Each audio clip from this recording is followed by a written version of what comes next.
Hey, it's Clay, and this will be a video chart on ticker symbol RIG. RIG, we'll take a look at the 30-minute time frame. Real quick, what do I mean by 30-minute in case maybe you're new to charts? Instead of each one of these candlesticks here representing 1 day's worth of price action, which is what you would normally see, each one represents 30 minutes. So this here may look like several days worth of time. It's actually today's price action broken down into 30-minute time slices. I like to do this time frame that does a good job of telling the quote-unquote story of the price and then makes mapping out where levels of support and resistance a bit easier to see. Very crazy movement today, and really the main craziness comes in the final 30 minutes of the day. Again, each one of these represents 30 minutes. I bring that up because check out the final 30 minutes of the day. Huge volume, and then you got a nice green candle here. Now, is this the start of something bigger?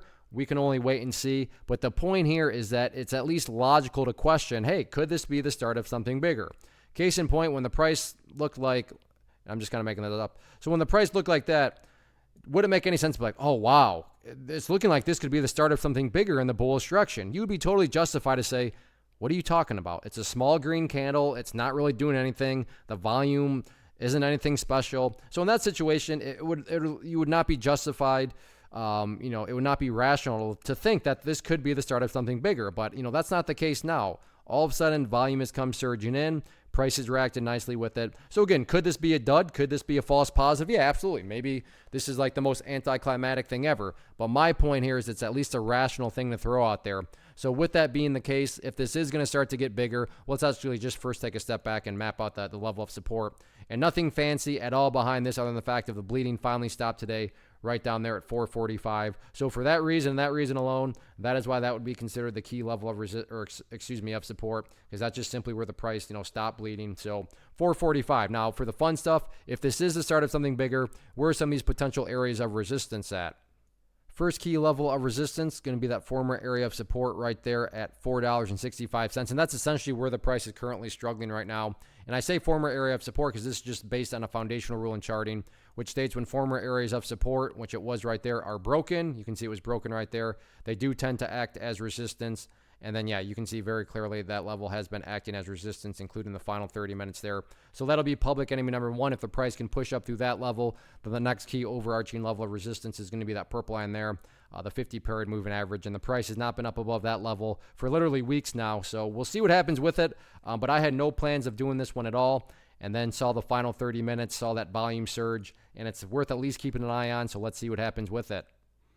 First off, thanks so much for watching the entire video. Real quick, before you go, I want to invite you to a live webinar, web class, training, workshop, online event, whatever you want to call it, but it will be me live revealing to you what I've discovered that has allowed me to transform myself from being an employee to being my own boss, including how I had only one losing day out of 73 days in total. I'm going to cover 3 keys that have helped me unlock profitable consistency within the markets. The first key is super weird, but in a productive type of way. The second key is super awesome because it quite literally is wired into our DNA as humans, making it very easy to use. But in a cruel way, this becomes a pitfall for many traders. I'll explain it all though, including how to avoid the pitfall that it creates for some. And yeah, the third key, when you hear it, sounds way too good to be true, but it's not, and I'll show you how it all works. Then at the end, I open it up for a question and answer session that is, again, totally live. Even if you can't make the live session,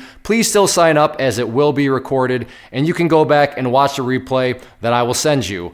Click the image on the screen or click the link down in the description box so you can get the date and time and claim your spot, which I should note is limited due to the fact that this truly is a live event.